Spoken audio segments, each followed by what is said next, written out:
நீங்கள் இதுவரையும் கிட்டத்தட்ட ஒரு 40-30 காலத்தில் இருந்திருப்பீங்க, பயணிச்சிருப்பீங்க. ஆமாம். இந்த இது உங்களுக்கு ஒரு உச்சத்து தொட்ட மாதிரி இருக்கு. இந்த அங்கீகாரம் எனக்கு யாரும் தரல. உங்கள் ரசிகன் தெரியுமா, உங்கள் ஃபேன் தெரியுமா அப்படின்னு கேட்டது எனக்கு ஒரு கிடைத்த அங்கீகாரம். ரொம்ப இம்ப்ரெஸ் ஆகிருப்பீங்க போலயே இந்த சந்திப்பு உரையாடல. ஏன்னா என்னை இப்படி யாரும் அங்கீகரிச்சதில்லை.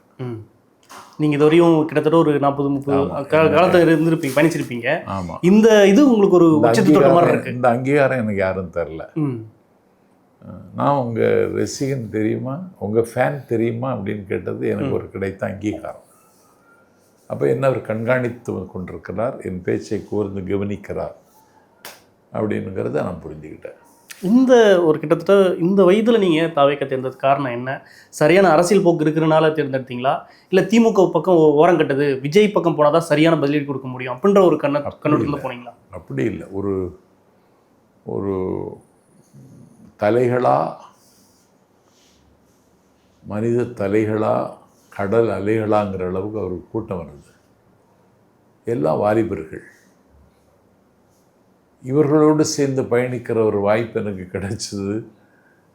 என்னுடைய அந்திம காலத்தில் எனக்கு இது ஒரு கிஃப்டாக நினைக்கிறேன். நான் அந்த இளைஞர்களோடு பயணிக்கிற அந்த பயணம் என்னை மீண்டும் இளமையாகும்,